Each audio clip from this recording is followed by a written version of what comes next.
Hola, buenas tardes a todos y a todas. Como sabéis, muchas gracias por acudir. Y como sabéis, estamos en la última sesión de nuestro curso de Introducción al Marxismo-Leninismo. Es la 14 sesión. Comenzamos, como sabéis, en febrero del 23, aproximadamente haciendo una sesión por curso. Y bueno, empezamos con el materialismo histórico, continuamos viendo la economía política, después el socialismo científico, pues y ahora toca lo último que es el materialismo histórico. Que el materialismo histórico, como sabéis, es en la filosofía nuestra, la filosofía marxista, ¿vale? Entonces, comentaros que, como sabéis, estamos grabando. Quiero daros también las gracias por estar aquí. Y bueno, cuando quieras, Miguel Ángel, puedes comenzar. Bueno, pues buenas tardes. Como en todas las sesiones anteriores, voy a compartir un PowerPoint, una presentación con imágenes y texto para facilitar la explicación y la comprensión.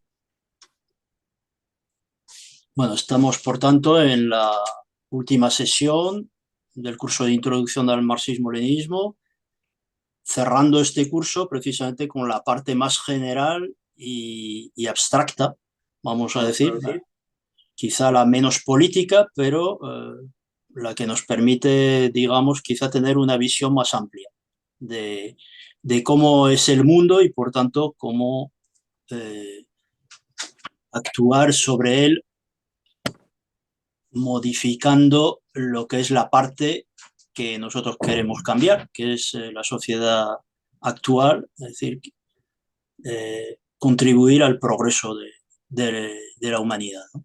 Entonces, esta última sesión, que es la decimocuarta, va a tratar sobre la filosofía marxista, que se llama más concretamente materialismo dialéctico. Vamos a ver qué es eso. El objetivo general de esta sesión es adquirir una comprensión general del mundo. ¿Qué entendemos en filosofía por mundo?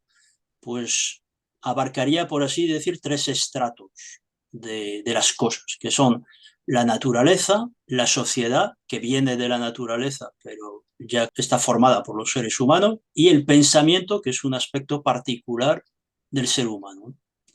El objetivo es orientar a la clase obrera en el cumplimiento de su misión revolucionaria, es decir, que no se trata solo de comprender el mundo, sino de ayudar a transformarlo. La filosofía, que es una palabra que viene del griego, significando el amor por la sabiduría, en cada momento de la historia viene determinada y limitada por los conocimientos que la práctica humana ha acumulado hasta el momento. Cuanto más escasa es esa práctica humana, más fantástico es el pensamiento filosófico.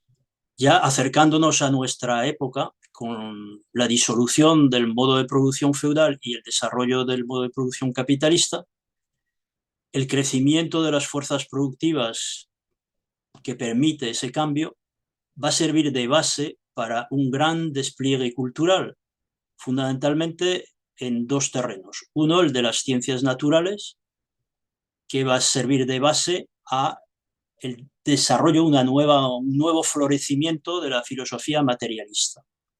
Y la segunda pata, vamos a decir, de este despliegue cultural es un conocimiento más profundo de las leyes del pensamiento que, vamos a decir, iniciándose en el racionalismo de Descartes y pasando por Kant, culmina en la dialéctica de Hegel.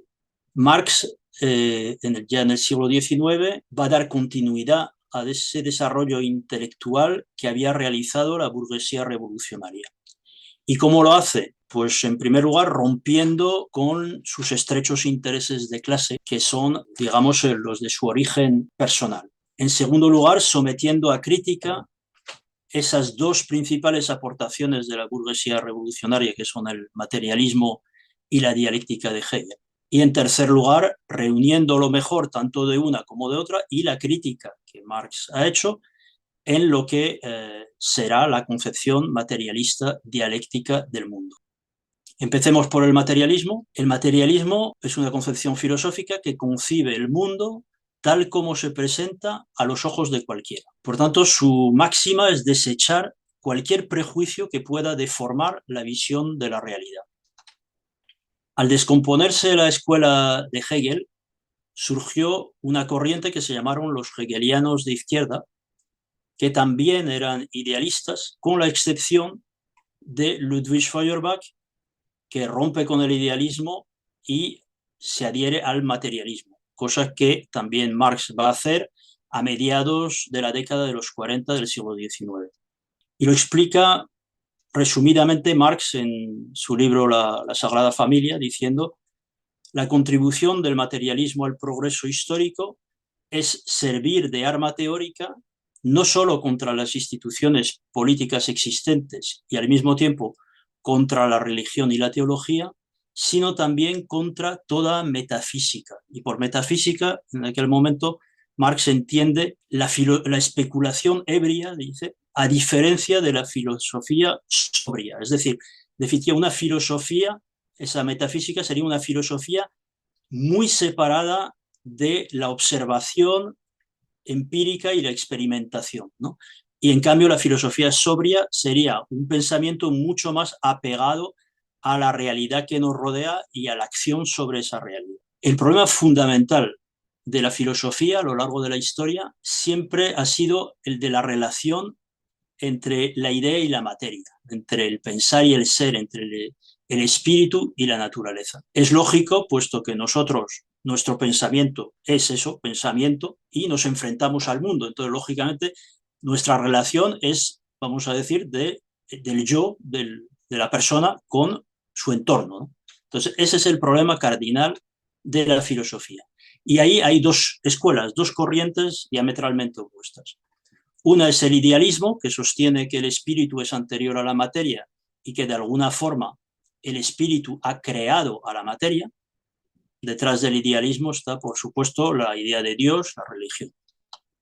A la inversa, el materialismo sostiene que la naturaleza es anterior al espíritu y además que el pensamiento es un producto de la materia. El materialismo es, por tanto, enemigo de toda superstición o religión, las cuales falsean la realidad.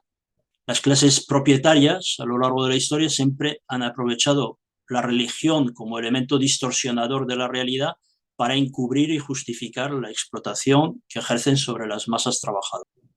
Marx explica cómo rompe con ese idealismo, por qué. Entonces dice, en Hegel, el proceso del pensamiento que Hegel convierte bajo el nombre de idea en un sujeto con vida propia, como el pensamiento algo totalmente independiente, es el creador de lo real. Demiurgo dice que es una palabra de la filosofía de Platón. Y lo material, lo real, sería la simple forma externa en que toma cuerpo la idea, ¿no? Dice Marx, para mí, por el contrario, lo ideal no es más que lo material traducido y traspuesto a la cabeza del hombre. Bueno, si para el materialismo el mundo es materia, ¿qué es la materia?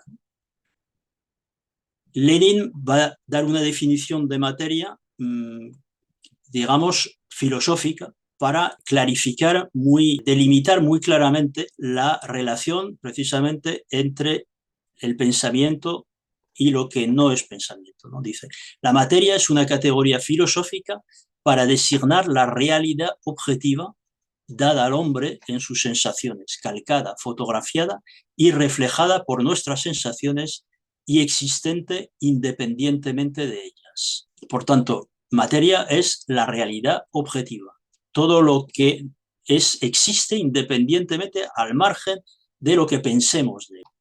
La prueba de que el mundo es material y de que lo que une al mundo es esa materialidad ha sido aportada por la larga evolución de la filosofía y de las ciencias de la naturaleza. Son miles de años, por lo menos 3.000 años, observando y pensando.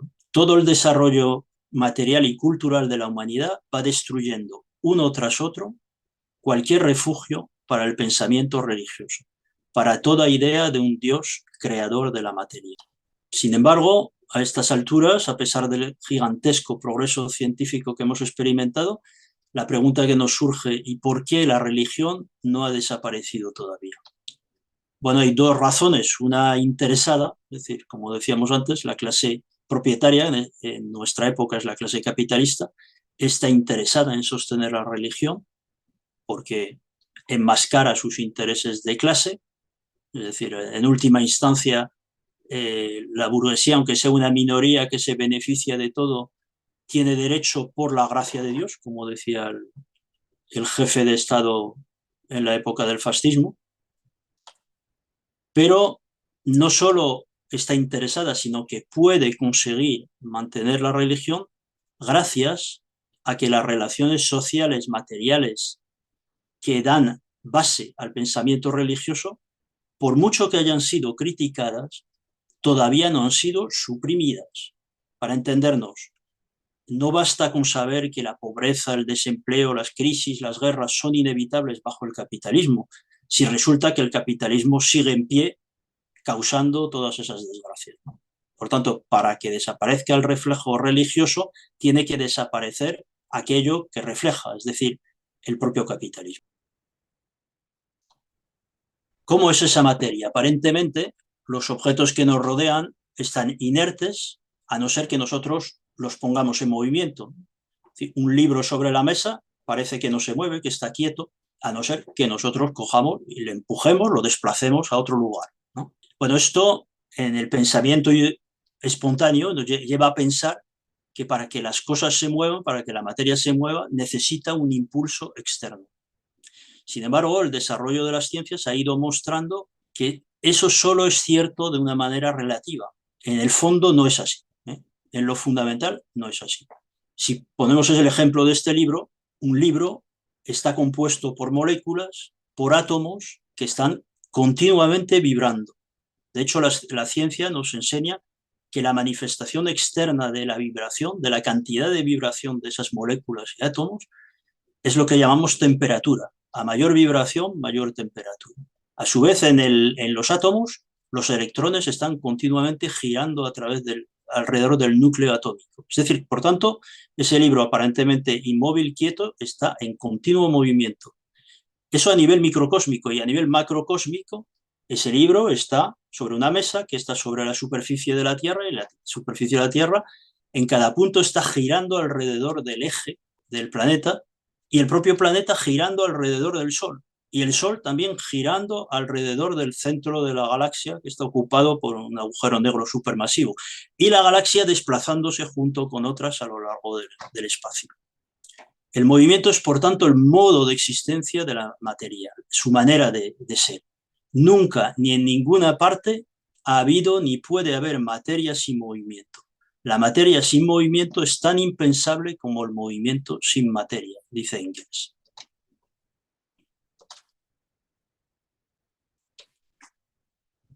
Si miramos más de cerca, dice también Engels, ¿qué es el pensamiento, la conciencia? ¿De dónde vienen las ideas? Resulta que son producto del cerebro humano, y el hombre y su cerebro es un producto de la naturaleza que se ha desarrollado en y con el medio ambiente. Esto permite comprender por qué el pensamiento, es decir, los productos del cerebro humano, que por tanto son en última instancia productos de la naturaleza, coinciden con el desarrollo de la naturaleza. Es decir, que el modo de pensar coincide con el modo de moverse, de desarrollarse en la naturaleza. El pensamiento es producto o función de un órgano material, el más desarrollado dentro de la naturaleza, el cerebro humano, y además el pensamiento es precisamente el modo de reflejarse la realidad material exterior en el cerebro. Por eso el Partido Comunista, a diferencia de los utopistas, no debe tomar como punto de partida unos principios abstractos ni trazar unos planes ideales, sino basarse en lo que permite y exige el desarrollo material de la sociedad. Otro elemento fundamental del materialismo es que el mundo y las leyes por los que se rige ese mundo son perfectamente cognoscibles, se pueden conocer. Nuestros conocimientos acerca de las leyes de la naturaleza, que luego los comprobamos por la experiencia, por la práctica, son conocimientos veraces, que tienen el valor de verdades objetivas. En el mundo no hay nada que no sea cognoscible, que sea incognoscible, sino simplemente que está pendiente de ser conocido, pero que la ciencia y la experiencia se encargarán de revelar y de dar a conocer. Bien, el marxismo, habiendo asumido los aportes positivos del materialismo anterior, sin embargo, procedió también a criticar sus defectos. ¿Cuáles eran los defectos de ese materialismo anterior a Marx? Primero de ellos es que era predominantemente mecanicista, es decir, reducía todo movimiento al movimiento mecánico, que era la forma en que, digamos, las ciencias se habían desarrollado, ¿no? Entonces, era movimiento de traslación, movimiento de rotación, aumento del volumen, del peso, es decir, ese era el tipo de movimiento mecanicista. Pero eso ya no concordaba con los progresos de las ciencias durante el siglo XIX. Esto lo vamos a ver ahora. En segundo lugar, su enfoque no era ni histórico ni dialéctico, sino metafísico. ¿Qué quiere decir? Pues que no concebía las cosas en su proceso de desarrollo y en relación con lo demás, sino como algo fijo, inmutable y aislado. Y en tercer lugar, en cuanto ya a la sociedad y al ser humano, concebía la esencia humana de manera abstracta y no como el conjunto de las relaciones sociales que son concretas y están determinadas en el plano histórico, ¿no? Por eso se limitaba a interpretar el mundo en lugar de transformarlo. No comprendía la importancia de la actuación práctica revolucionaria. Esto es algo que se sigue esgrimiendo por la burguesía contra el comunismo, ¿no? Diciendo que es contrario a la esencia humana. Y efectivamente es contrario a la esencia humana dominante bajo el capitalismo, pero no es contrario a una esencia humana de otra época, es decir, de la época futura, porque en cada época ha habido una esencia humana diferente y nada mejor que ir a la literatura clásica antigua para ver cómo los seres humanos de otras épocas no pensaban como nosotros y nos sorprenden en su manera de pensar. Entonces, por tanto, no existe esencia humana en abstracto, salvo una base biológica, pero no es determinante, sino lo que hay que entender al ser humano en función de las relaciones sociales que existen en un momento dado, que además son contradictorias. Ya veremos eso. La dialéctica de Hegel resultó ser el instrumento adecuado para corregir los viejos errores del materialismo y colocar ese materialismo plenamente sobre los rieles de la ciencia. El materialismo dialéctico es la concepción científica del mundo. De esa manera, aunque las ideas son determinadas por la materia, influyen a su vez sobre el desarrollo de la sociedad. ¿Y por qué? Pues porque a diferencia de la naturaleza, la sociedad es obra de los hombres que actúan según su conciencia. Por eso nos explica Stalin la enorme importancia de las ideas, de la transmisión de ideas, para cambiar la sociedad como parte del mundo.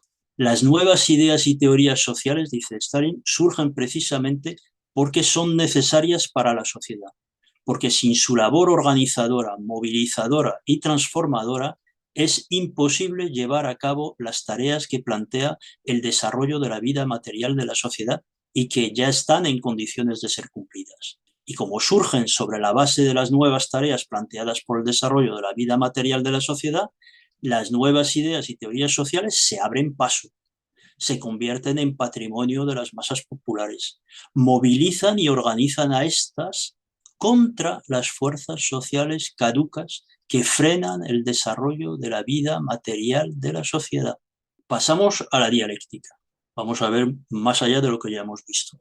La palabra dialéctica viene del griego dialego, que quiere decir diálogo o polémica. Los antiguos entendían por dialéctica el arte de descubrir la verdad poniendo de manifiesto las contradicciones implícitas en la argumentación del adversario y superando esas contradicciones. Este método dialéctico de pensar, que más tarde se hizo extensivo a los fenómenos naturales, se convirtió en el método dialéctico de conocimiento de la naturaleza. En la confluencia de los siglos XVIII y XIX, el filósofo alemán Hegel imprimió un desarrollo fundamental a la dialéctica. Hegel recopiló todo el desarrollo del pensamiento humano de toda la filosofía occidental y elevó a la dialéctica ingenua que ya existía en tiempo de los griegos clásicos a un nivel superior. Al contrario que Feuerbach, cuando Marx y Engels se hicieron materialistas, conservaron el aporte revolucionario de Hegel, que era su método dialéctico. Pero para Hegel, el desarrollo dialéctico que se observa en la naturaleza y en la historia, como hemos visto, solo revelaba materialmente el automovimiento del concepto.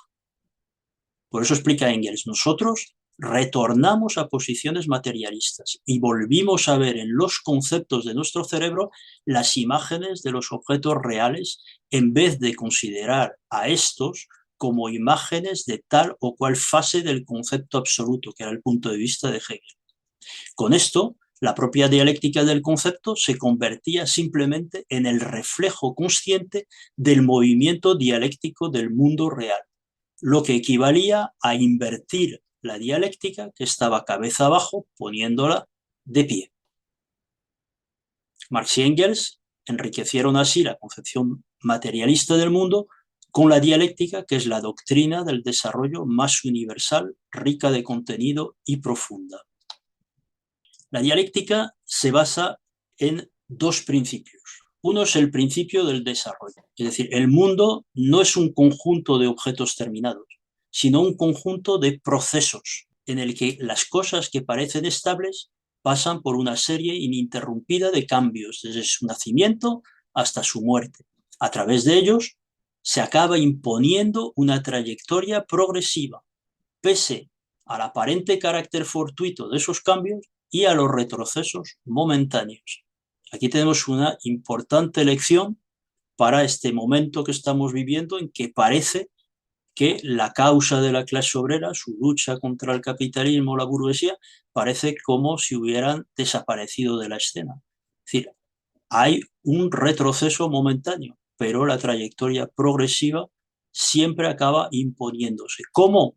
A veces de una manera aparentemente fortuita, es decir, no sabemos por dónde se abre camino, pero se abre camino. El segundo principio es el principio de la concatenación. El mundo es un todo unido y articulado, en el que los objetos y los fenómenos particulares se hallan orgánicamente vinculados unos a otros, dependen unos de otros y se condicionan los unos a los otros. Pues bien, al comprender que no existen soluciones definitivas ni verdades eternas, el método dialéctico proporciona el conocimiento más exacto posible de cada cosa en su proceso de desarrollo y en su conexión con el entorno. ¿Y qué es lo contrario de la dialéctica? ¿Qué concepción se le opone? Pues se le llama, Marx y Engels la llaman metafísica. ¿En qué consiste? Pues en enfocar las cosas de manera aislada, estática y unilateral. Considera las cosas eternamente inmutables, admitiendo solamente cambios mecánicos. Entiende que la causa de los cambios no está dentro de las cosas, sino en el impulso de fuerzas externas a esas cosas. Y finalmente considera que las cosas de una determinada especie solo pueden dar origen a cosas de la misma especie y jamás pueden transformarse en cosas de una especie distinta, cosa que ya sabemos por la teoría de la evolución que no es así, pero bueno. Esa metafísica, que hoy parece bastante absurda, pero tuvo su razón de ser en los tiempos en que las ciencias naturales tenían que investigar las diferentes cosas por separado, para poder llegar a comprender la relación entre ellas y los cambios que se operaban en cada una. Ya en el siglo XIX hubo 3 avances científicos que dieron este segundo paso, el paso de relacionar las cosas entre sí y ver los cambios en ellas, y causaron, por tanto, la crisis de la vieja metafísica. Esos descubrimientos fueron el de la célula, la ley de conservación de la energía a través de sus cambios de forma, es decir, mecánica, calórica, eléctrica, química, etc., se mantenía la cantidad de energía, pero cambiaba su forma. Y la teoría de la evolución de las especies vivas de Charles Darwin. Todos los adelantos científicos posteriores han demostrado que la naturaleza se mueve por cauces dialécticos y no sobre carriles metafísicos. A estas alturas, la humanidad ya está en condiciones de sustituir las concatenaciones y las tendencias que la filosofía clásica fabricaba a base de intuición e imaginación por las concatenaciones y tendencias que realmente existen. Por tanto, el materialismo dialéctico ya no necesita de ninguna filosofía que se coloque por encima de las demás ciencias. Lo único que queda en pie de la filosofía anterior es la teoría del pensamiento y sus leyes, es decir, la lógica formal y la dialéctica. La dialéctica tiene tres leyes fundamentales. La primera es la ley de la contradicción o de la unidad de contrarios. Nos dice que el desarrollo es causado por el choque de las diversas fuerzas y tendencias que actúan en un cuerpo, fenómeno o sociedad. La segunda ley es la ley de la transformación de la cantidad en calidad. La acumulación de cambios cuantitativos más o menos perceptibles dentro de una cosa acaba produciendo un salto cualitativo, es decir, su transformación en otra cosa. Y tenemos el ejemplo del agua, que la calentamos y va subiendo de 10, 20, 40, 80, 90 grados y a 100 grados una atmósfera de presión se transforma de agua líquida en vapor. Y lo mismo si bajamos la temperatura a 50, 40, 20, 5, al llegar a 0 grados, una atmósfera se transforma en hielo, en agua sólida. Vemos cómo esa acumulación cuantitativa produce un salto cualitativo. Y eso ocurre con las revoluciones sociales. Primero hay evolución y esa evolución llega a un punto que produce una revolución. La tercera ley es la ley de la negación de la negación. ¿Qué nos dice?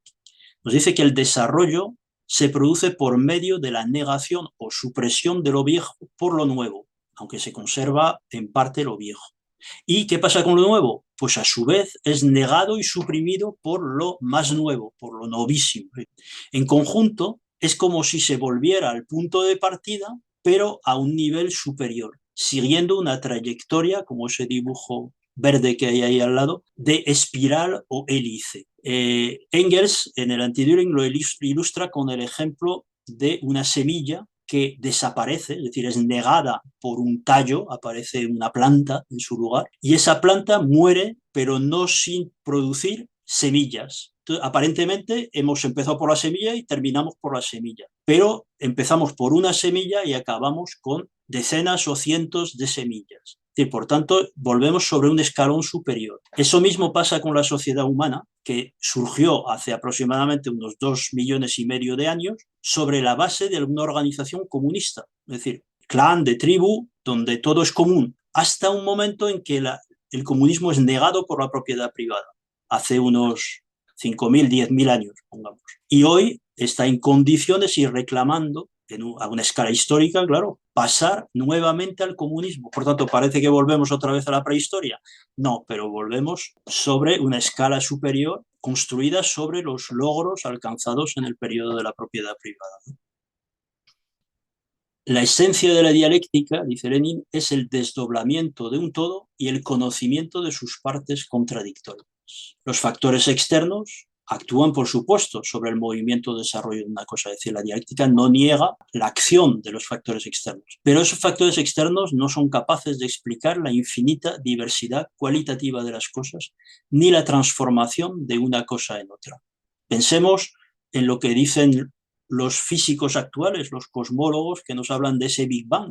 Y toda la materia estaba concentrada supuestamente en un punto y fijémonos ahora la materia lo diversa que es. Entonces, eso no lo puede explicar ningún factor externo, sino el propio movimiento contradictorio de las cosas.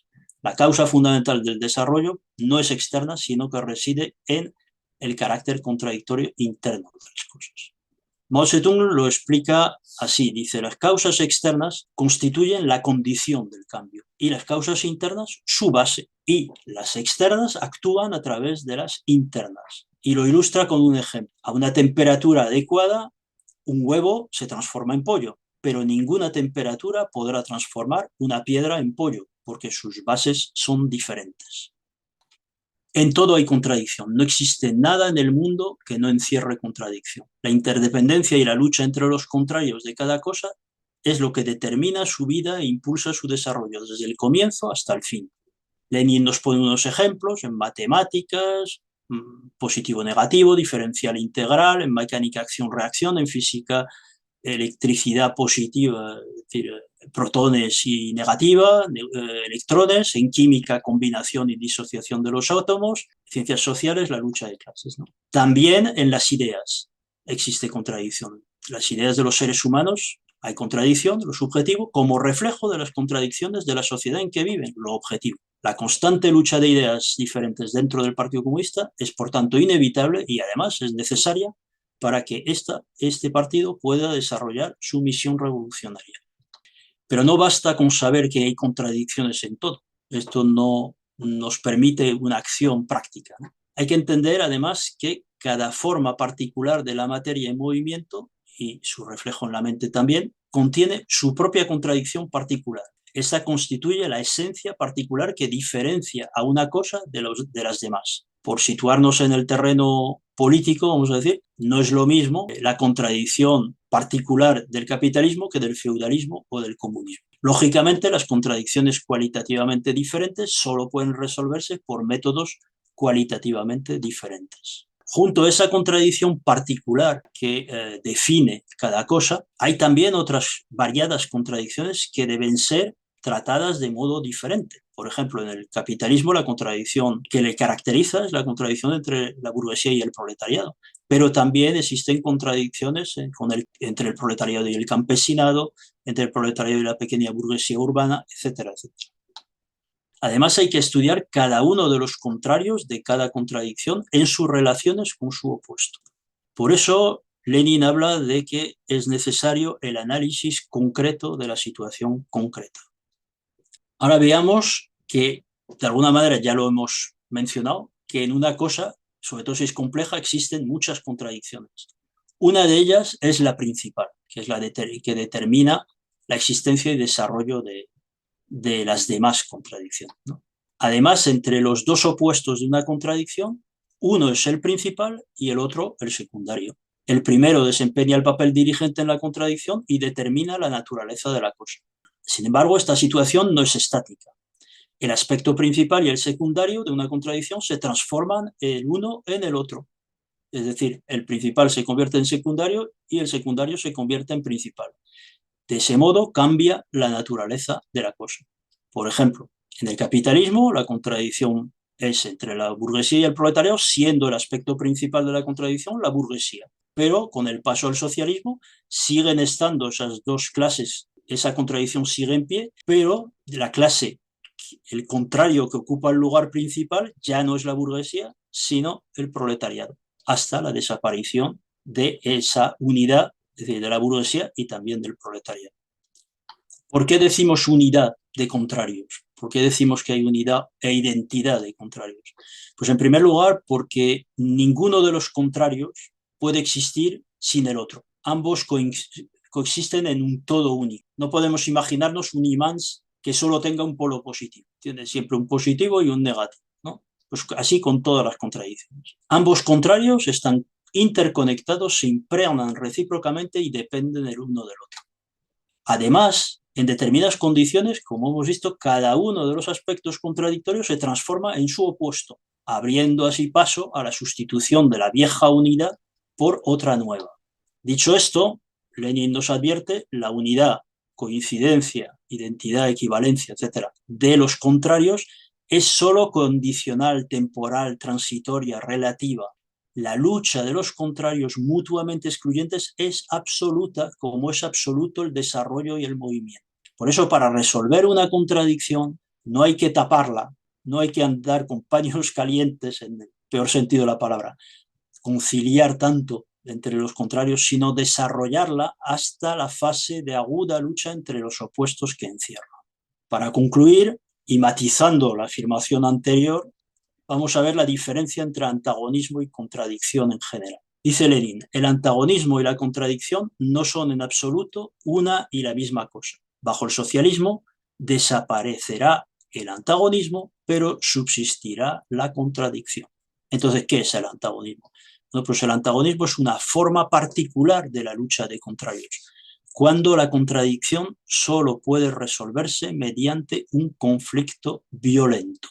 Lo dejamos aquí, este tema, que merece profundizar más, pero con todo lo que hemos visto es suficiente para llegar a la conclusión de que la filosofía marxista-leninista que llamamos materialismo dialéctico nos proporciona, por tanto, el conocimiento de las leyes generales del movimiento del mundo, el mayor conocimiento que se puede alcanzar en la etapa capitalista de la sociedad.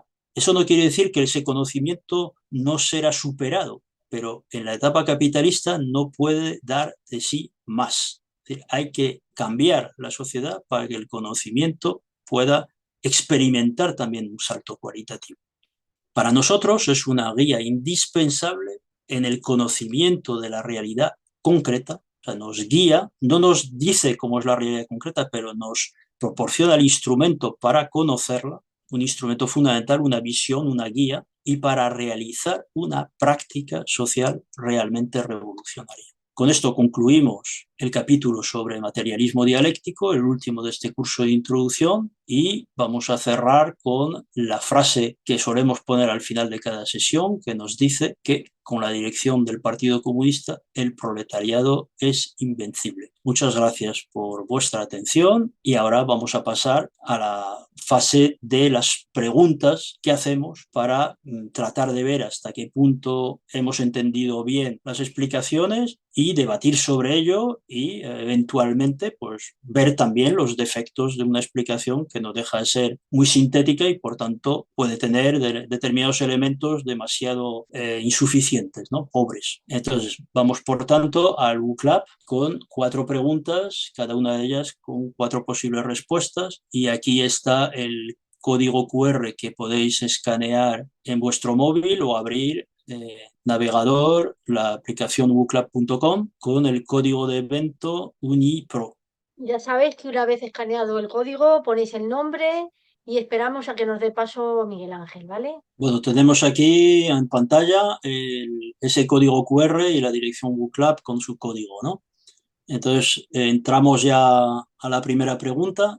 Primera pregunta es, ¿cuál de las siguientes afirmaciones es falsa? Entonces, veamos. La primera de ellas dice, el materialismo considera que el pensamiento es producido por la materia.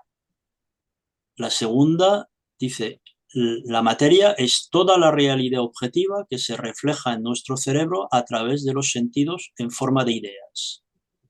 La tercera es, a la burguesía le conviene el idealismo y al proletariado el materialismo. Y la cuarta es, el desarrollo del conocimiento científico acaba con la religión. Repito, ¿cuál de estas afirmaciones es falsa? Primera, el materialismo considera que el pensamiento es producido por la materia. Segunda, la materia es toda la realidad objetiva que se refleja en nuestro cerebro a través de los sentidos en forma de ideas. Tercera, a la burguesía le conviene el idealismo y al proletariado el materialismo. Y cuarta, el desarrollo del conocimiento científico pone fin a la religión. Parece que ya todo el mundo ha votado. Faltaría Mari Carmen. Yo voto por la primera. O sea, ¿cuál es falsa? Dices la primera, ¿no? Sí. Vamos a ver, los resultados han sido muy variados. Es decir, se ha respondido que la primera, que la segunda, es decir, que es falsa la primera, que es falsa la segunda y que es falsa la cuarta. Entonces, la respuesta correcta es la cuarta.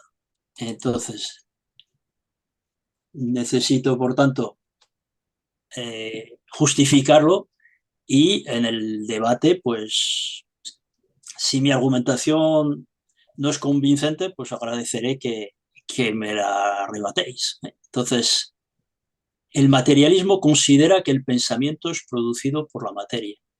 Eso es cierto. Es decir, eso, así lo ve el materialismo y así es.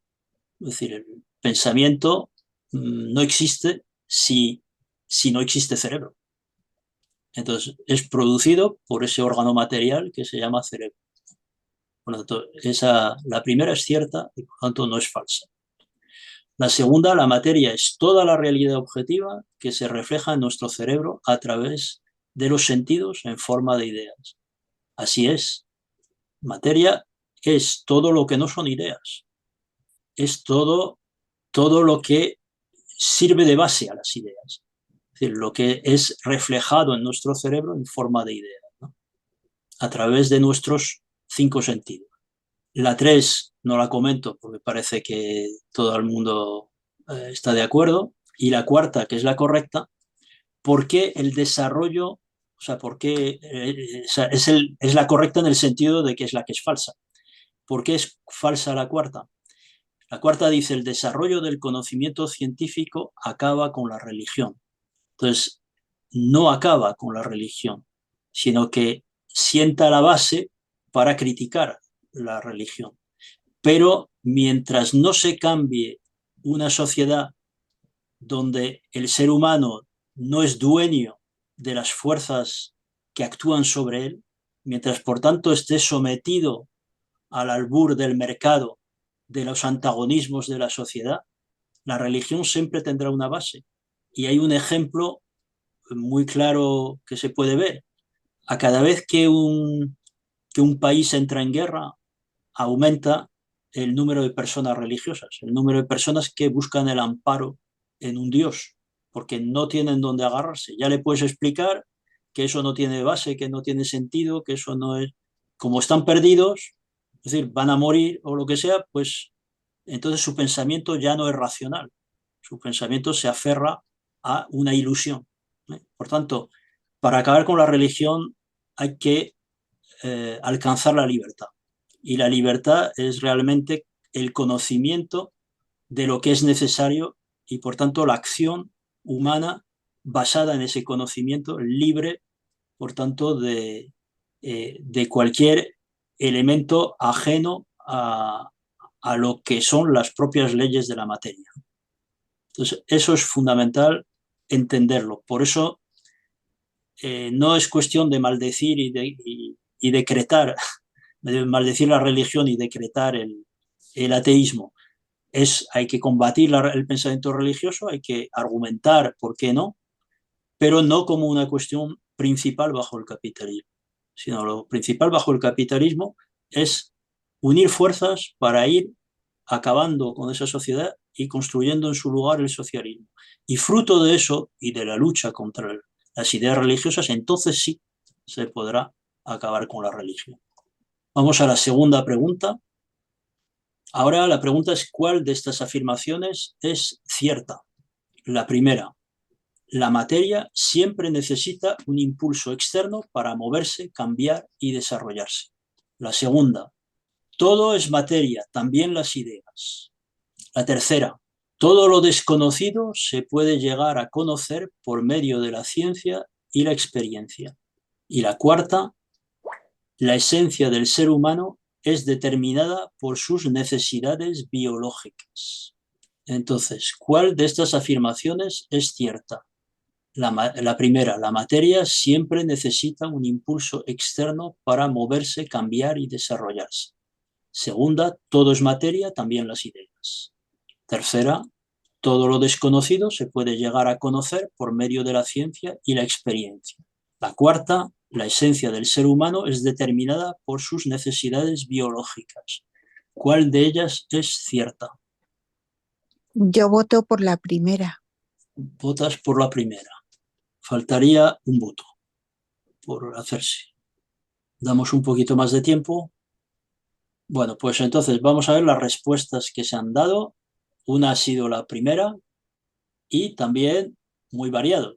Es decir, hay a favor de las 4.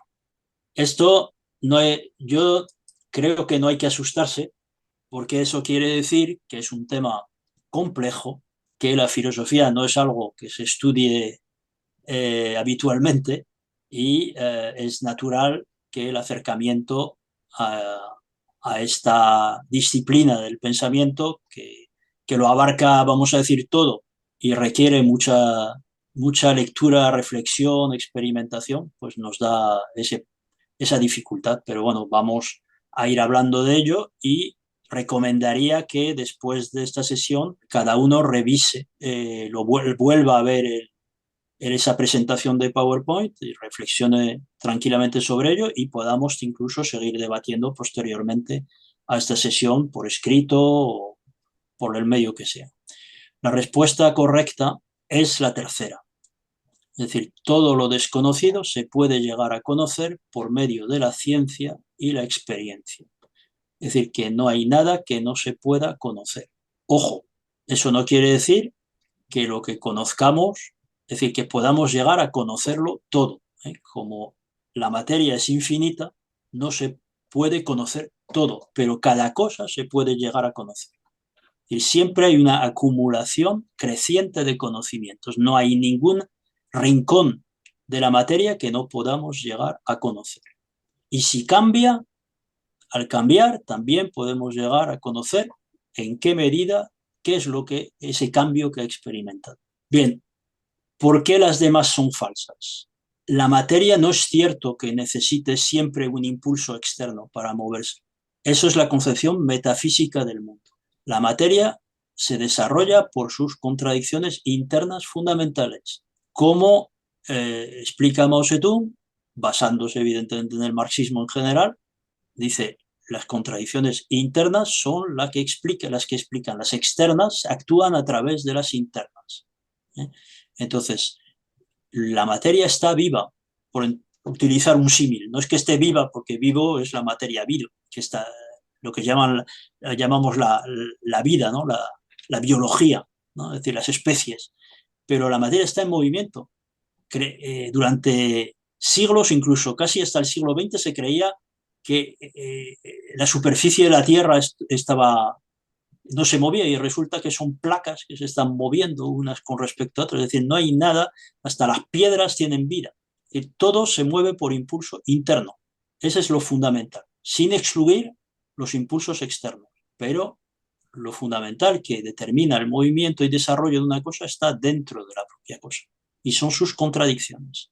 La segunda, todo es materia, también las ideas. Esto también era un pensamiento del materialismo anterior a Marx, que llegaba incluso a decir que el cerebro secreta ideas igual que el páncreas secreta la bilis. Entonces, no, cuidado, la bilis es materia, pero las ideas no son materia. Son el modo de funcionar el cerebro. En su funcionamiento, en esas corrientes eléctricas entre neuronas, se produce el pensamiento, pero las ideas son las ideas y la materia es el resto. Es fundamental no confundir eso, porque si confundimos se abre la puerta a lo que se llama el agnosticismo, que es una corriente filosófica que al final lo confunde todo para acabar decretando que la materia no existe y que todo es un sueño, la vida es sueño, ¿no? La famosa obra de Calderón de la Barca. Entonces, esto es una teoría que el máximo exponente era un obispo reaccionario, Berkeley, y sirve precisamente para sumir a la gente en la desesperación y en la inactividad, en la inacción, y por tanto ayuda a perpetuar las injusticias, la propia sociedad capitalista, la explotación de unos por otros. La tercera es lo correcto, es decir, todo lo desconocido se puede llegar a conocer, como hemos dicho. Y la cuarta, la esencia del ser humano es determinada por sus necesidades biológicas. Por supuesto que las necesidades biológicas influyen. Es decir, ¿cuáles son las necesidades biológicas fundamentales? Son dos. Son alimentarse y reproducirse. Estos son los imperativos biológicos de cualquier especie viva. Y por eso actúa en el ser humano. Pero no es su esencia. Es decir, no es su esencia porque no determina realmente al ser humano. Eso sería en todo caso una tendencia, una visión freudiana, ¿no?, del ser humano.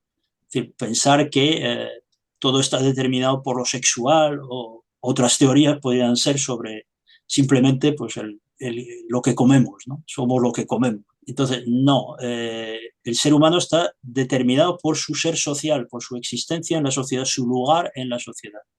Por eso está dispuesto incluso por una causa social a pasar hambre, incluso a practicar a la abstinencia en la reproducción de la especie, etc., porque son otras cuestiones las que realmente determinan su actitud, su comportamiento, su esencia, ¿no? Entonces eso yo no entro a profundizar más porque sobre todo todas estas cuestiones habría mucho que decir. Pero yo creo que con estos aportes parciales yo creo que es suficiente.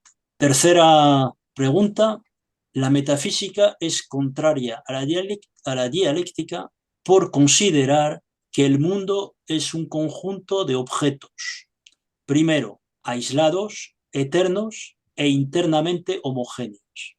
Segunda, en continuo cambio dentro de una trayectoria general progresiva. Tercera, vinculados, dependientes y condicionados entre sí. Y cuarta, que no se pueden conocer de manera definitiva. Entonces, ¿qué es lo que piensa la metafísica al contrario que la dialéctica? Que el mundo es un conjunto de objetos aislados, eternos e internamente homogéneos, la primera. Que el mundo es un conjunto de objetos en continuo cambio dentro de una trayectoria general progresiva, la segunda.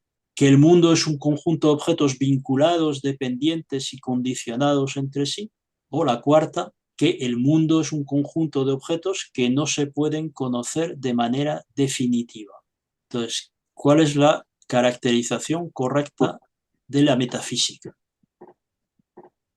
Yo diría la primera. Muy bien. Faltaría una respuesta por dar y ya está. Vamos a ver. Entonces, las respuestas que habéis dado son a favor claramente de la primera, ¿no? Y solo hay una respuesta, dudas sobre la cuarta. Y es que esa cuarta también tiene bastante trampa. Es decir, es un asunto complejo, pero vamos a intentar mencionarlo, por lo menos dar una cierta explicación. Yo no sé si convincente del todo, pero vamos a intentar. Entonces, la respuesta correcta es la primera, ¿eh? Entonces, efectivamente, para la metafísica, perdón, los objetos que componen el mundo están aislados unos de otros, son siempre iguales y dentro son homogéneos, ¿no? Es decir, no hay contradicción. Entonces, está claro que la metafísica o la antidialéctica, lo contrario de la dialéctica, no entiende el mundo en continuo cambio dentro de una trayectoria general progresiva. Si no entiende el mundo, pues vamos a decir como se entendía en el siglo XVIII o XVII, es decir, siempre todo ha sido igual, todo ha sido igual y lo único que hay justicia e injusticia y entonces los nobles son injustos, los burgueses son justos y luchan contra la nobleza y ya está. Es decir, no hay cambio, todo ha sido siempre igual. La metafísica no entiende, por supuesto, que las cosas están vinculadas, dependientes, condicionadas unas con otras, sino las ve como oye, pues la física es la física, la química es la química, la matemática es la matemática, la religión es la religión, la teología, etcétera, etcétera. Cada cosa por separado. Pero la cuarta tiene un poco de trampa porque la cosa es que se pueden conocer las cosas de manera definitiva. Entonces, claro, la metafísica sí lo considera que se pueden conocer de manera metafísica, pero o sea, de manera definitiva. Pero la dialéctica, ¿en qué medida es así? Entonces nos dice el materialismo dialéctico, por una parte, que las cosas se pueden conocer todas, pero al mismo tiempo la dialéctica y por tanto el materialismo dialéctico también nos dice que las cosas están en continuo cambio, por tanto no hay nada definitivo. Entonces, la dialéctica es la que considera, por tanto, que no se pueden conocer de manera definitiva, pero sí se pueden conocer en cada momento todas las cosas. Solo que estas cosas están en continuo cambio y, por tanto, lo que hoy es, digamos, un conocimiento completo hasta donde sea de cada cosa, es cambiante. Es decir, el materialismo dialéctico nos permite, digamos, entender hasta dónde se puede llegar a conocer las cosas de una manera acorde con cómo son las cosas. Es decir, no hay nada oculto a nuestra investigación, pero al mismo tiempo todo está en continuo cambio y entonces no hay nada definitivo. Por eso es que no se pueden conocer las cosas de manera definitiva, es una característica no de la metafísica, sino de la dialéctica. No insisto más porque reconozco que son cuestiones que requieren pues, pensar, estudiar, etc. Y vamos a la última pregunta antes de pasar al debate y a tratar de aterrizar a las cuestiones que tenemos habitualmente entre manos, que son las cuestiones políticas. Bien, la cuarta nos dice, ¿cuál es la ley fundamental de la dialéctica? 1. la negación de la negación. 2, la contradicción. 3, la transformación de la cantidad en calidad. Y 4, el carácter antagónico de toda contradicción. Repito, ¿cuál es la ley fundamental de la dialéctica? Esta es más fácil, ¿eh? 1, la negación de la negación. 2, la contradicción. 3, la transformación de la cantidad en calidad. Y 4, el carácter antagónico de toda contradicción. La ley fundamental, ¿eh? Por tanto, la más importante, por entenderlo, ¿no? Bueno, para mí no es tan evidente, pero yo qué sé, me quedo con la 2. Con la 2. Sí, y de paso déjame que diga que es que me tengo que ir, Ah, muy bien. que, Bueno, que me gustaría quedarme en el debate, pero no puedo, y que muchísimas gracias por este curso, que a mí me ha enseñado y me ha gustado muchísimo, porque mm, coincido mucho con todos estos aprendizajes, ¿no? Y además me hace plantearme muchas cosas y me surgen muchas contradicciones, que es bueno tenerlas ahí presentes. Y muy nada bien. más, que muchas gracias, de verdad. Pues gracias a ti, ha Venga, sido un placer y seguiremos en contacto y bueno, pues lo que te pierdas de esta sesión lo podrás ver en la grabación. Así sí, que, claro, sí, sí. pues Venga, nada, un que te vaya abrazo muy a bien y todos. estamos en contacto. Venga, chao, adiós. Hasta luego. Bueno, pues efectivamente, vamos a ver las respuestas dadas.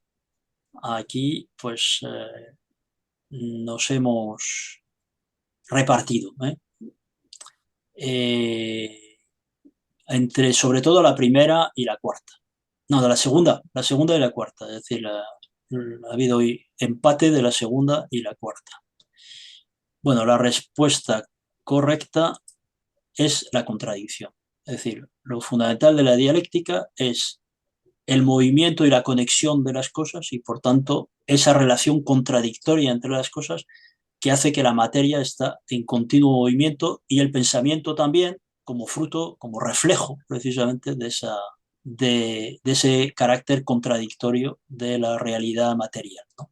Entonces las otras, las tres primeras, la negación de la negación y la transformación de la cantidad en calidad, son también leyes de la dialéctica, pero no son el núcleo, no son la esencia de la dialéctica, son derivadas de la primera, de alguna manera. Es decir, la transformación de la cantidad en calidad en realidad es la contradicción entre la cantidad y la calidad. Es decir, cómo la cantidad se transforma en calidad, cómo la calidad se transforma en cantidad.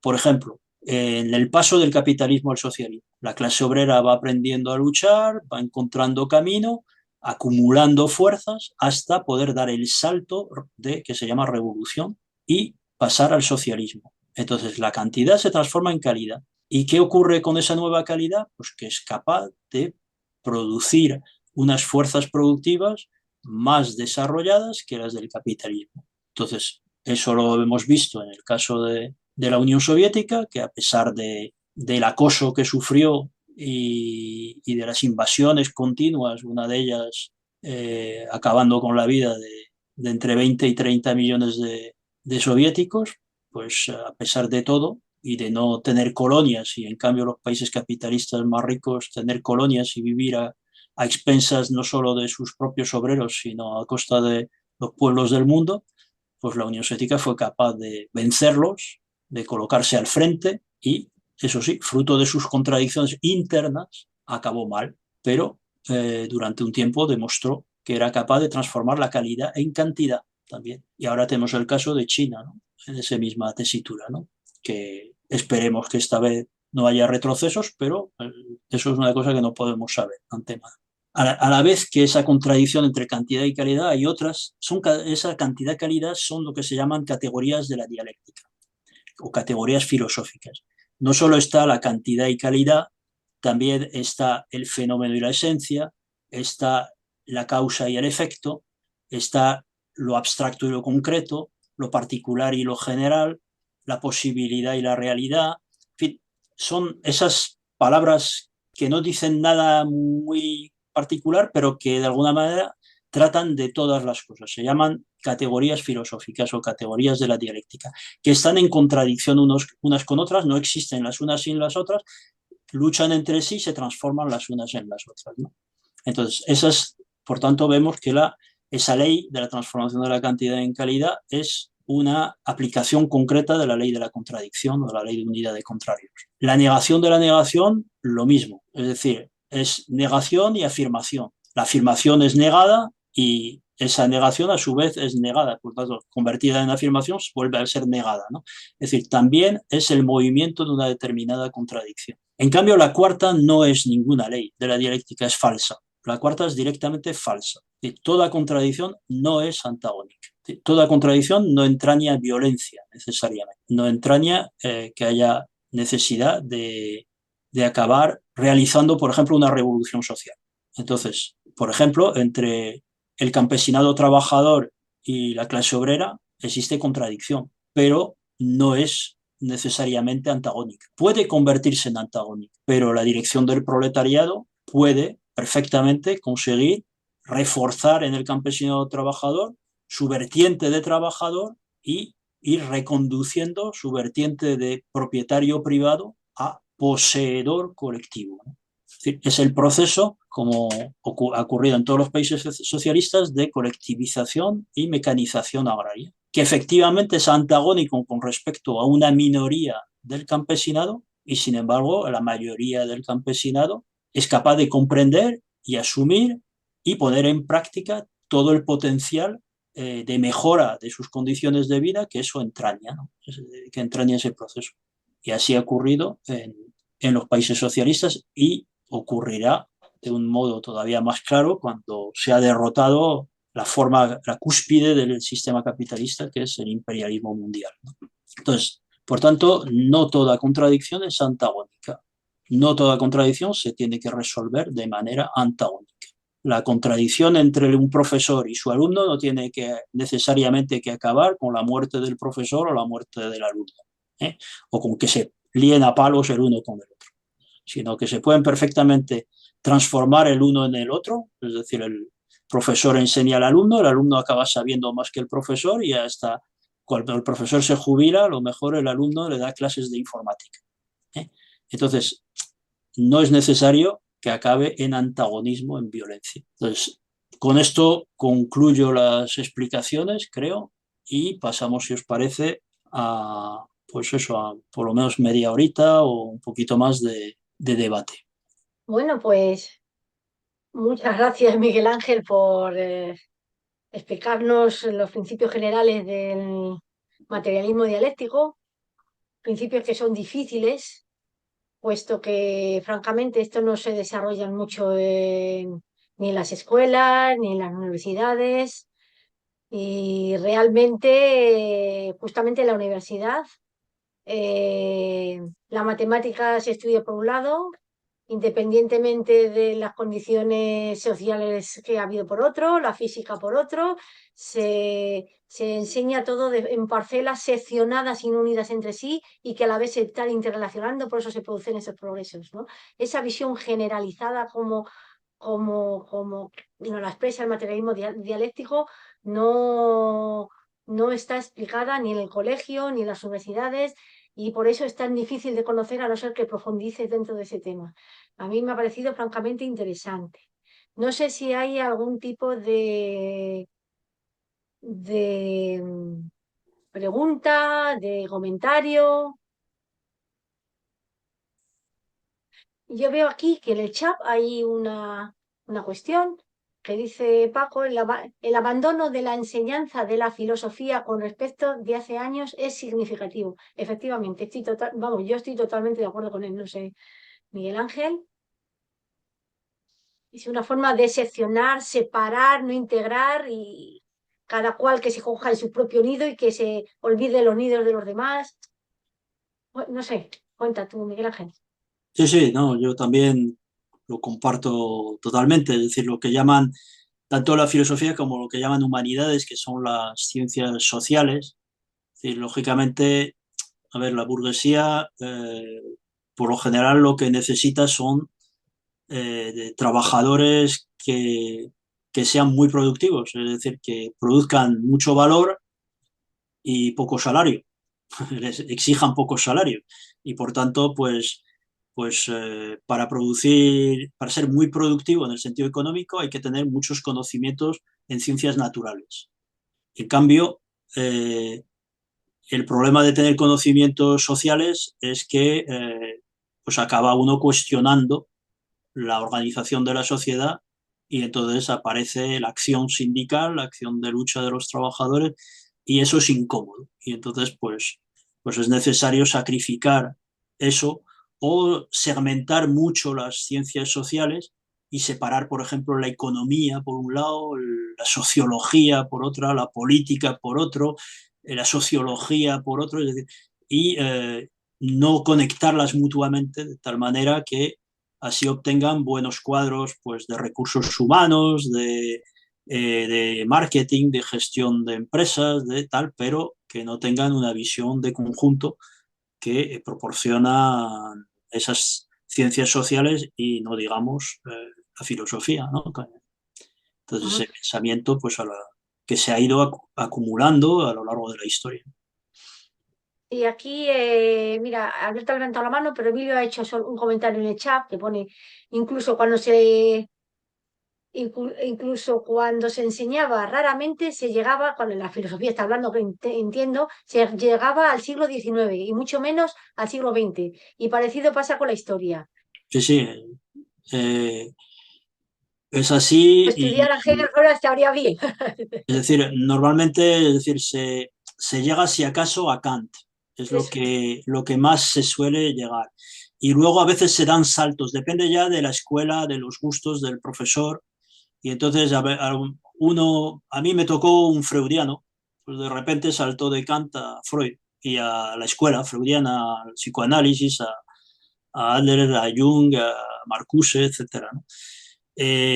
Pero por tanto se saltan todo lo que es, por supuesto, Hegel, que es demasiado, para ellos demasiado difícil de entender, y luego Marx y Engels, que son los malditos, lógicamente, porque eso ya encima dicen que la filosofía no se trata, no basta con interpretar el mundo, que hay que transformarlo, entonces esto ya es demasiado peligroso, ¿no? Entonces sí, la verdad que es así, y sin embargo la historia y la historia de la filosofía es muy importante para precisamente entender la dialéctica, entender cómo esa negación de la negación, ¿eh? Que hemos hablado, es decir, el pensamiento original del ser humano es materialista y dialéctico, pero de una manera intuitiva. Es decir, sabe que la materia, o sea, en cuanto empieza a pensar un poco de manera seria y empieza a trabajar, es decir, su pensamiento es materialista y además ve todo en movimiento. Entonces, la dialéctica y el materialismo siempre están en los orígenes de todas las civilizaciones en su pensamiento.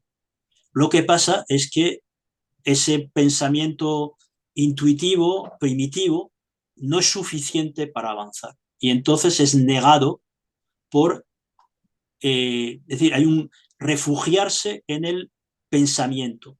Y entonces aparecen las escuelas metafísicas, idealistas. En el caso de la Grecia antigua, pues primero fueron los materialistas y dialécticos jónicos de las islas del Egeo, y luego, pues como sus avances no daban mucho de sí, porque sí, descubrieron el átomo, o sea, decían que había un átomo original, pero entendían el átomo como que es indivisible, cosa que hemos visto que no es así, que no hay nada indivisible.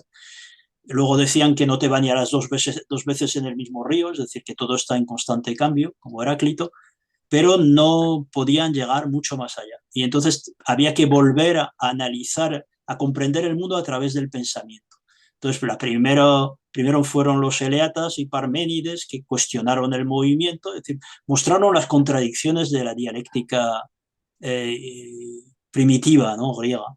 Y entonces apareció una escuela enormemente potente de idealistas, metafísicos, sobre todo idealistas. Es decir, rápidamente la metafísica, pues una vez que usaron la metafísica para vencer al materialismo, dejaron de ser metafísicos y cada vez eran más dialécticos hasta llegar a Platón y a o sea, Sócrates. Sócrates era dialéctico porque precisamente su método de mayéutica era un método basado en la búsqueda de contradicciones y luego sus discípulos que eran Platón y Aristóteles. Por tanto, pero gracias a eso hubo un enorme desarrollo de la filosofía, del conocimiento del pensamiento, que permitió siglos después, con los árabes y en parte con los romanos, pero sobre todo los árabes, y luego ya con el desarrollo del capitalismo, los franceses y los ingleses, permitió un desarrollo del materialismo, ¿no?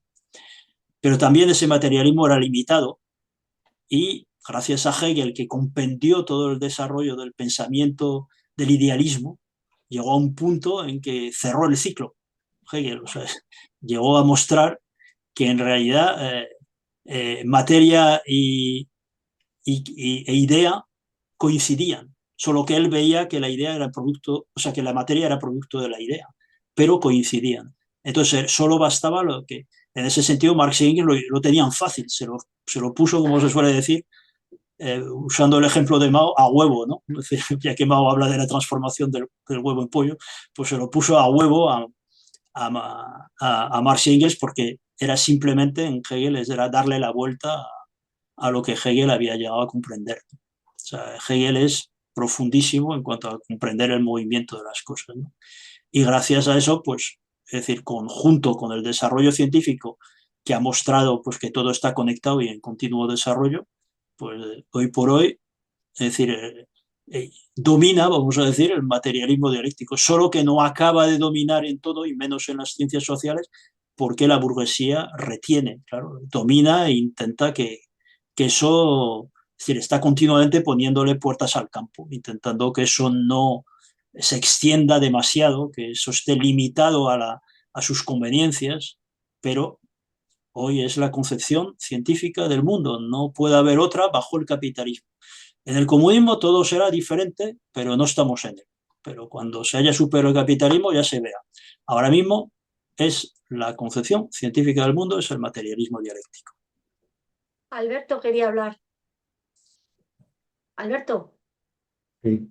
Sí, bueno, yo volviendo a lo que se ha planteado de que hayan eliminado la filosofía, eh, claro, para mí es otro paso más en esa tarea que lleva la burguesía ya vamos, desde siempre y muy agudizada en estos últimos tiempos en idiotizar a la sociedad.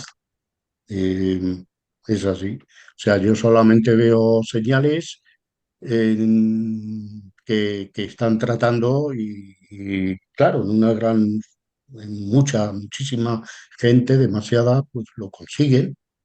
Eh, no, no hay criterio de nada. Están, bueno, pues eso es la filosofía, que es algo, que es la historia es conocer el pensamiento de que existe la humanidad, el eso, pues borrar todo, intentar borrarlo de la mente, que se olvide, que no nos interesa a la gran mayoría, solo a cuatro privilegiados y incluso para dominar. Entonces, claro, es muy preocupante, porque, claro, son los que dirigen, son los que tienen todo en su poder, desde la enseñanza hasta los medios de comunicación, claro. Y luego, claro, yo en todas las preguntas solo he acertado una. Y mira que me interesa la filosofía y el materialismo dialéctico.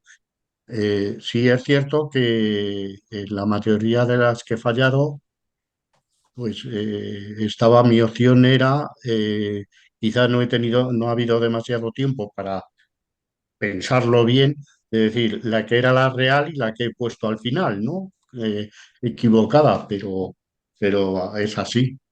Entonces, claro, eso lo que me indica es que tenemos que estudiar más el materialismo dialéctico, que es imprescindible, es algo que que tiene que servir pues para saber analizar las cosas. Yo en eso lo digo aquí públicamente, pero en eso pongo de ejemplo de la gente conocida, ¿no? De nuestro entorno a Miguel Ángel. Y Miguel Ángel le veo que tiene mismamente la exposición que ha hecho ahora aquí de filosofía de la historia. de los antiguos y lo que a través de las conversaciones le veo, pues claro, tiene, domina muy bien eso, el materialismo dialéctico, el marxismo. Entonces, pues eso es solo decir que tenemos que estudiar más, yo primero, que tenemos que quizás se nos va mucho el tiempo en, claro, hay muchas informaciones, que es lo que me ocurre a mí, pero hay que sacar tiempo, hay que estudiarlo. Y Ujú. Gracias, Alberto. solamente eso. Paco. Ah, perdón. Nada, nada más. Ah, has terminado ya. Ay, perdona, Paco, a ver qué es lo que... Qué alegría has Sí, levantado la mano. sí, se oye, ¿no? Sí. Sí, vale.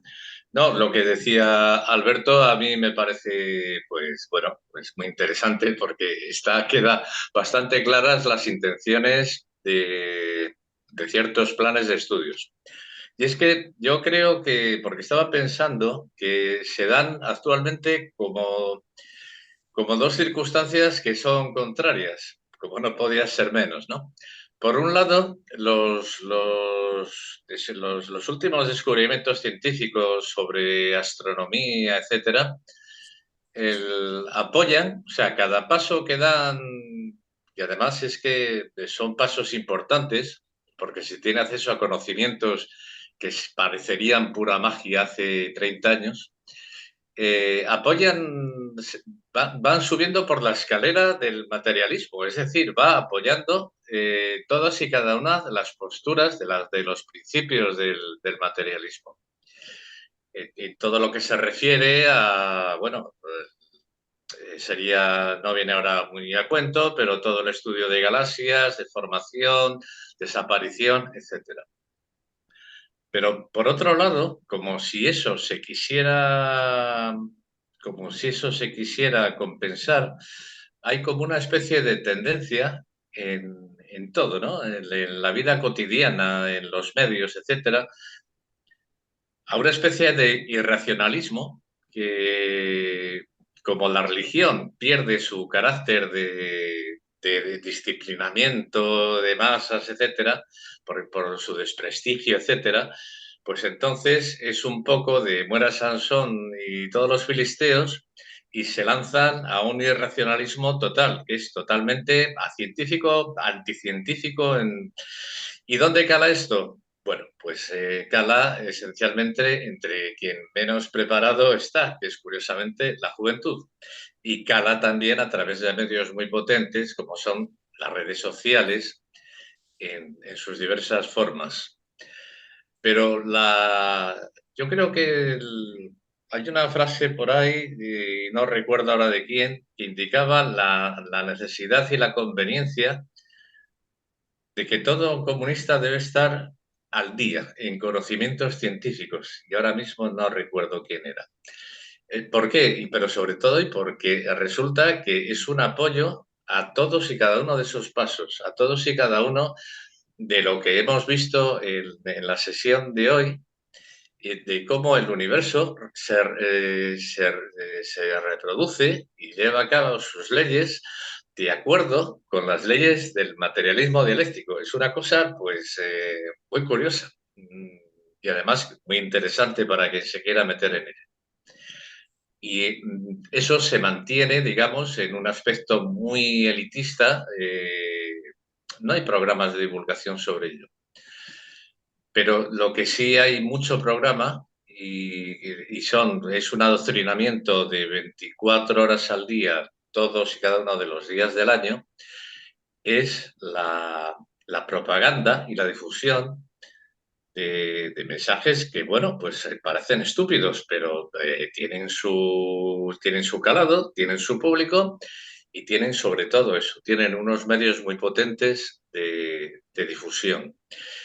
Al no haber alternativa, ese vacío, el vacío que pueda haber, se llena con esas pseudoteorías que son de todo tipo y a cualquier persona resultan extravagantes, pero que por otro lado caen también en un terreno bastante fértil, ¿no? Porque es un terreno fértil en el cual no ha crecido nada hasta ahora. Entonces eso, bueno, pues ahí va quedando. Nada más que eso era. Muchas gracias, sí. Y es que tienes razón. Yo no sé, yo voy a levantar la mano y luego tú hablas, Miguel Ángel. Y eso. Tienes razón, porque si por un lado estamos vaciando, quitando la filosofía de las escuelas y quitando todo lo que hay por ahí. Por otro lado, estamos vaciando de los medios públicos de todos los programas que sean divulgación científica, de ahondar en el conocimiento. Como dice Paco, de eso es que no hay nada. Ahora mismo están programas basura que bueno, que cada uno, y luego estamos hablando de la separación. Es que realmente estamos destruyendo el pensamiento crítico de los individuos y ya no menos de la sociedad. Porque es que el materialismo dialéctico no solo nos vale para los comunistas, es que nos vale para la vida diaria, para todo, a la hora de comprender qué es lo que está pasando, ¿no? Eso es una reflexión que estoy haciendo en alto. Y por otro lado, yo quería hacer también una pregunta a Miguel Ángel en relación a lo que se escucha también dentro del materialismo dialéctico de las contradicciones, la diferencia entre la contradicción principal y la contradicción fundamental, un poco que expliques un poquito eso, si puede ser breve, ¿no? Si puede ser, no lo sé. Bueno, a ver, voy a intentarlo, ser breve. Sobre todo lo último que has dicho, mm, tiene mucha importancia práctica. Es quizá la clave de la situación en la que estamos. Es la contradicción precisamente que puede mover progresivamente las cosas. Veremos, pero es candidata a ello. A ver, claro, respondiendo, bueno, el comentario que hacía Paco sobre el irracionalismo, en esto hay una serie de ensayos de un filósofo marxista del siglo XX, húngaro, Georg Lukács, que tituló La destrucción de la razón. Entonces, ¿qué ocurrió? ¿Qué está ocurriendo? ¿Qué ha ocurrido desde hace ya más de un siglo? Pues ha ocurrido fundamentalmente que el capitalismo, como obra de la burguesía y la propia burguesía, han dejado de ser revolucionarios en general y se han convertido en reaccionarios. Es decir, ya su papel no es transformar la sociedad hacia adelante, sino retener esa sociedad que no siga progresando. Es decir, limitar ese progreso a su estrecho círculo de intereses. Por tanto, fomenta toda clase de elementos reaccionarios, de tipo idealista, de tipo metafísico. Es decir, así es, digamos, desde mediados, podemos decir, aparecen los primeros irracionalistas, pero casi nadie les hace caso a mediados del siglo XIX y de repente son repescados a finales del XIX porque es cuando la burguesía a escala general se convierte en contrarrevolucionaria, en reaccionaria, ¿no? Y entonces aparecen toda serie de escuelas, hablaba yo de los freudianos, Nietzsche, en fin, también florece supuestamente desde la ciencia el positivismo, hablaba Paco de Bergson, pues continuadores de Spencer, de Comte, o sea, aparecen toda serie de elementos poniendo, digamos, metiendo cuñas en el materialismo consecuente. Y entonces al final desemboca ya en el irracionalismo, pues básicamente lo que Lenin, digamos, criticó en su momento del empiriocriticismo, pues cuestionar si existe la realidad objetiva, si la podemos comprender, y ahora el mundo ese de los posmodernos que hablan de la posverdad, de que al final pues solo existe lo contingente, no existe la esencia de las cosas.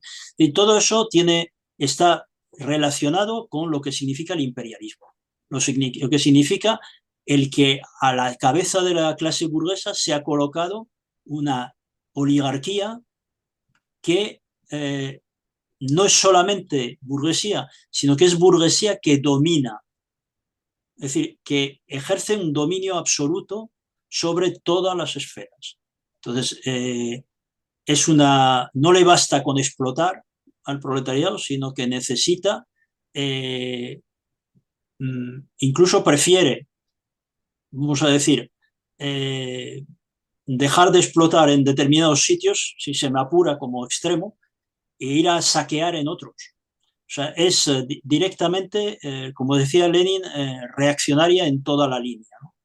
Y entonces tiene, claro, centraliza una cantidad de riqueza tan enorme que controla los planes de estudio, controla los medios de comunicación. Hoy estaba echando un vistazo a las portadas de los periódicos y es que prácticamente son idénticas. Con el tema de Venezuela, vamos, son clavadas. O sea, es que no hay más que una versión.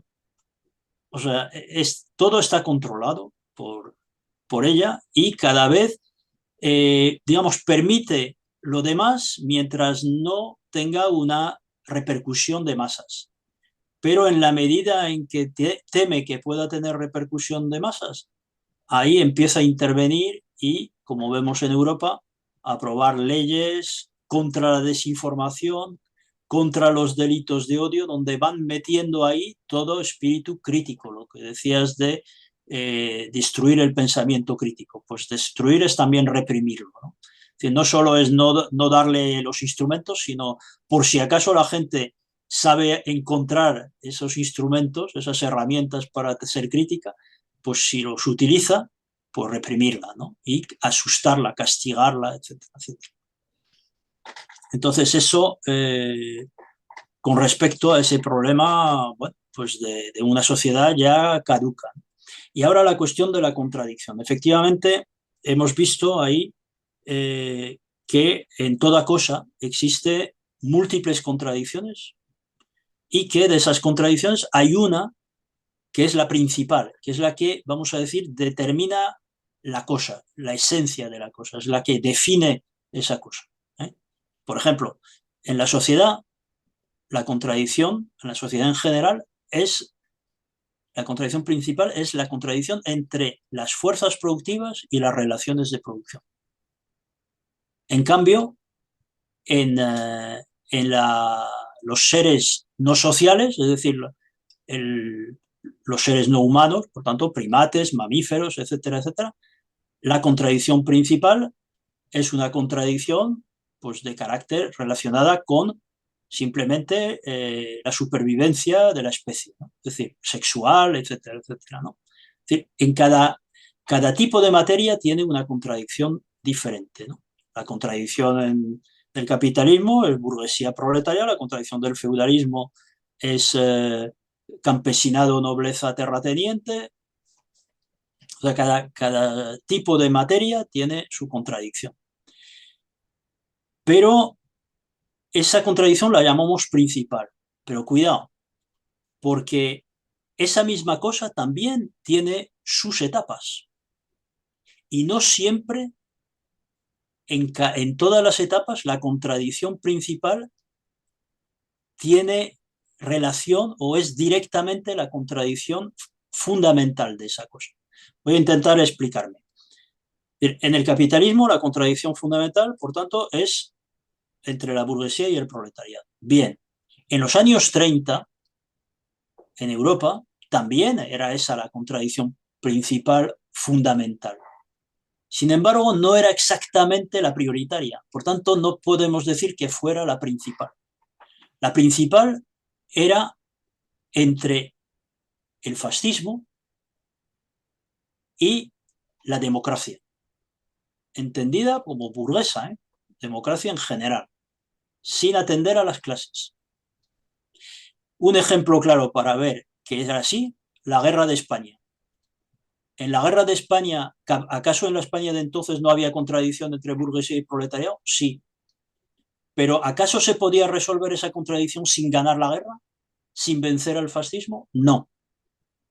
Entonces, existiendo la contradicción burguesía-proletaria y actuando la contradicción burguesía-proletariado en aquel momento, la principal sin la cual no se podía resolver la contradicción fundamental era entre fascismo y república o democracia. Hoy ocurre una situación similar. La contradicción fundamental en el mundo, la que va a permitir superar el capitalismo, es la contradicción entre burguesía y proletariado.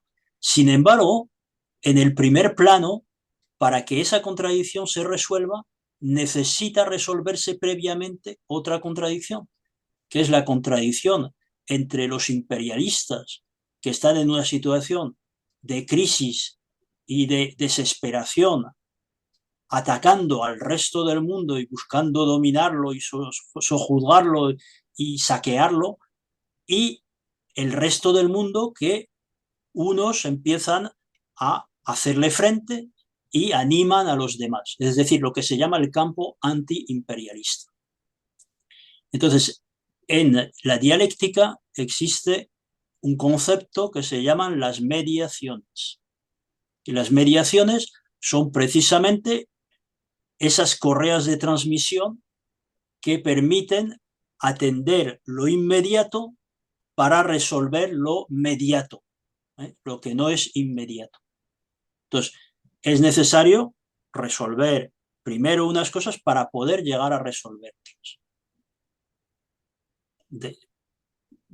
Otro ejemplo, es decir, vamos a decir, nosotros queremos una sociedad que no haya guerras, que no haya antagonismos. Sin embargo, la única manera de eso es precisamente pasando por una mediación contraria, que es la guerra revolucionaria, la dictadura del proletariado. Es decir, solo con eso podrá ser posible un mundo sin guerras, sin antagonismos. Entonces, eso es muy importante entenderlo hoy, porque hoy, si la clase obrera y los comunistas como defensores y partidarios de la clase obrera no entienden que la clave de bóveda, el eslabón principal que permite llegar a resolver la contradicción entre capitalismo y socialismo, entre burguesía y proletariado, es la unión del campo antiimperialista contra los imperialistas, entonces no hacemos absolutamente nada. Eso es lo que pasó con el trotskismo en la Segunda Guerra Mundial y en los años previos. Es decir, atacó la táctica de la Internacional Comunista, o estrategia incluso, que planteaba que si no resolvíamos, si no atendíamos primero a la contradicción con el fascismo, no podríamos plantear el paso al socialismo. Y la historia demostró quién tenía razón. Es decir, se hizo la unidad antifascista, no solo en España del Frente Popular y en algún país más, sino sobre todo la alianza que supuso la de la Unión Soviética con las potencias anglosajonas, Gran Bretaña y Estados Unidos, que permitió vencer al fascismo, y fruto de ello se venció el socialismo en la parte oriental de Europa, en Corea, en una parte de Corea, en China, más adelante en Indochina, en Cuba. Es decir, por eso es necesario entender que no siempre la contradicción principal es idéntica a la fundamental, que a veces entre ellas hay mediaciones. Y hoy estamos en esta situación. Por eso la clave para la reconstrucción de los partidos comunistas y del movimiento comunista internacional hoy es la unidad frente al imperialismo y la solidaridad, la unidad con todas las fuerzas que combaten al imperialismo como cuestión principal, sean fuerzas proletarias o sean fuerzas burguesas o incluso sean fuerzas semifeudales, incluso teocráticas, incluso a veces de derecha o de extrema derecha. Es fuerte lo que estoy diciendo. No, ¿qué quiere decir? ¿Que no hay que luchar contra ellas? Sí. Cuidado, porque hay mucha demagogia de todas ellas. Es decir, tienen sus propios intereses. Entonces, hay tenemos que centrar en la contradicción principal a la vez que atendemos las demás para que el partido que se haga fuerte en ese campo antiimperialista sea el partido del proletariado. Pero no podemos convertir ese elemento en un elemento de destrucción de la unidad del campo antiimperialista, porque entonces lo que hacemos es ayudar al imperialismo. Por eso podremos tener las críticas que nos queramos inventar hacia Putin o hacia Maduro o hacia el que sea, podremos no estar de acuerdo, unos más, otros menos, pero son cuestiones que no podemos permitirnos que estorben a la unidad antiimperialista. Tienen que resolverse en el transcurso y en ese transcurso de vencer al imperialismo, las fuerzas proletarias se irán haciendo cada vez más fuertes y veremos milagros. Veremos cómo personas hoy reaccionarias se convierten en comunistas, siempre que sean antiimperialistas, porque ese es el camino del comunismo en este momento. Bueno, interesantísimo todo lo que estás diciendo, practiquísimo. Y bueno, no sé si habría alguna palabra más o algo. También ha sido importante siempre las últimas preguntas que has hecho, precisamente para aclarar y comprender lo complejo que es de este tema, sobre todo en esta sesión también. Y bueno, bueno, mira, Alberto ha levantado la mano, no sé si quería comentar alguna cosa más. Alberto, breve, porque ya tenemos muy poco tiempo. También hay un comentario Sí, perdona. Se entiende. El PC de Venezuela ha llamado a las masas a la protesta, por cierto, bien hablado, ¿vale? Pues bien. A ver, Alberto, ¿qué es lo que...?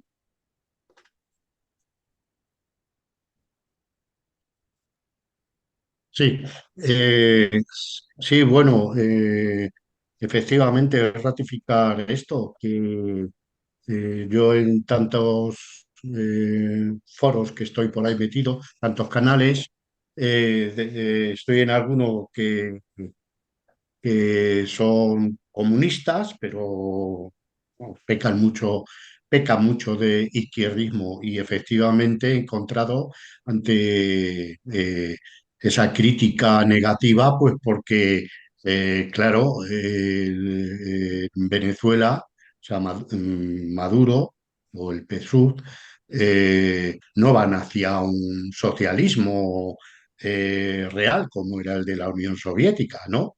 Entonces hacen la crítica que eso, en este momento en el que está ocurriendo que nos estamos jugando mucho, por supuesto, los primeros, los venezolanos, pero todo el mundo, todo Latinoamérica y todo el mundo, porque influye en todo. ¿Eh?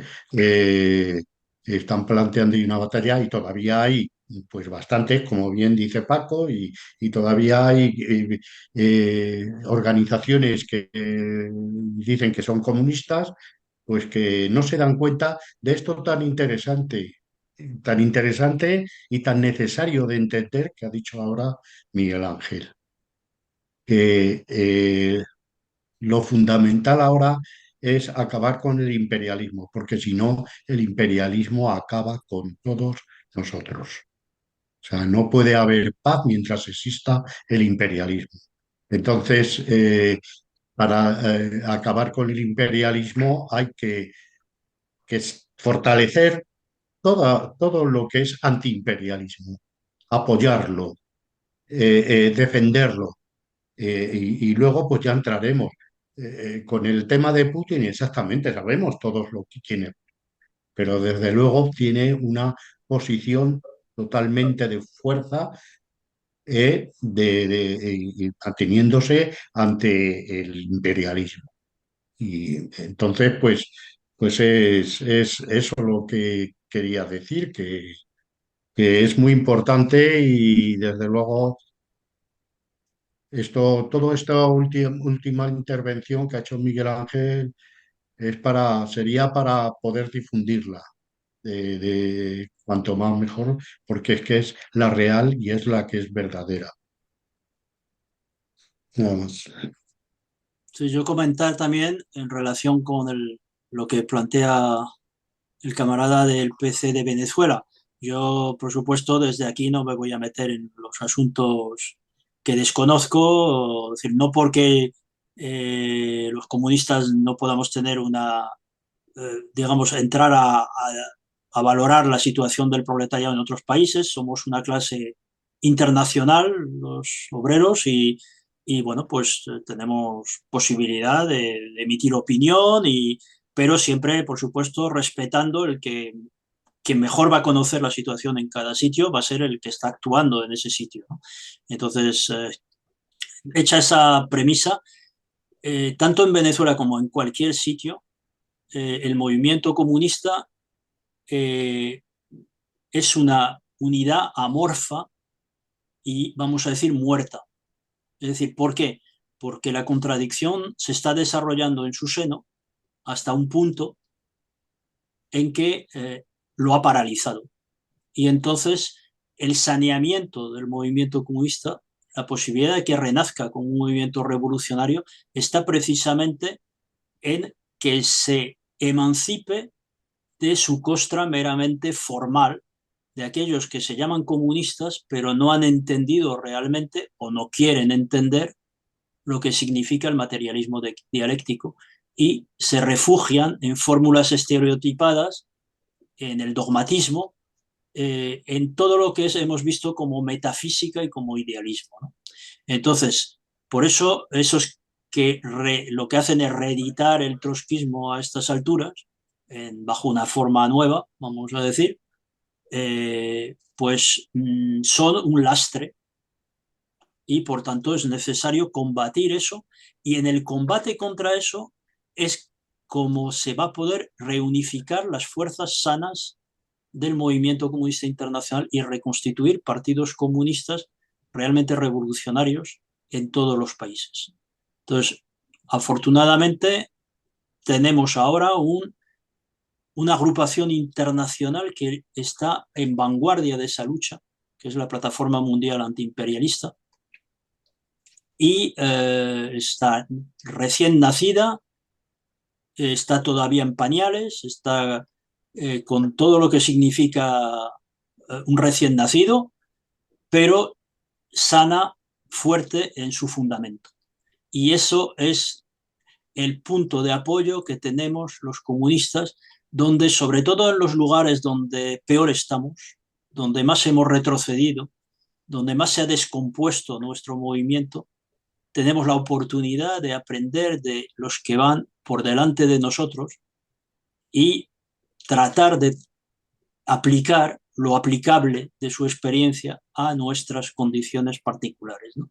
Entonces, eso es en relación con esa contradicción principal en la que nos encontramos, y con ella tendremos que valorar con mucha prudencia, con mucho cuidado, pero también con firmeza, determinación y espíritu de partido, es decir, espíritu de combate, siempre recordando que las contradicciones no se resuelven conciliando, no se resuelven con paños calientes, se resuelven desarrollándose, ¿eh?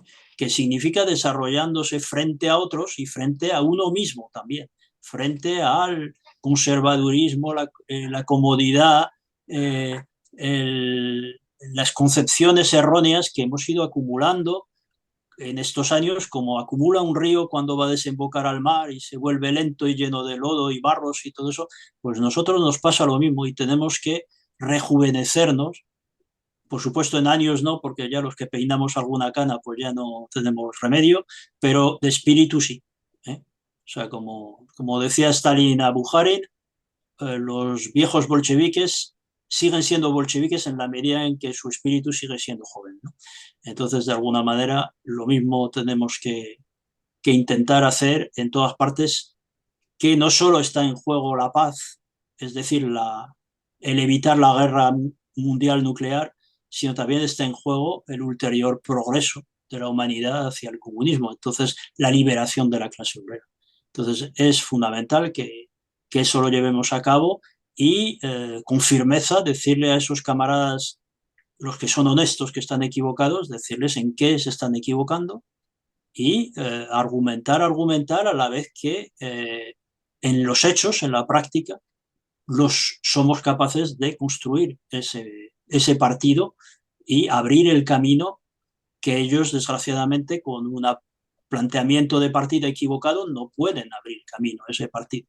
Entonces, nosotros podemos, con un planteamiento correcto, desde el punto de vista del materialismo dialéctico, que lo llevemos a cabo o no, eso ya dependerá de que pasemos de lo abstracto y general a lo concreto y particular, es decir, que seamos capaces de cumplir esa 11ª tesis de Marx sobre Feuerbach, que no basta con interpretar el mundo, sino que hace falta la acción práctica revolucionaria y acertar en ella y con tesón, determinación, fuerza, convicción y dispuestos a lo que sea necesario, porque la victoria estratégicamente está asegurada.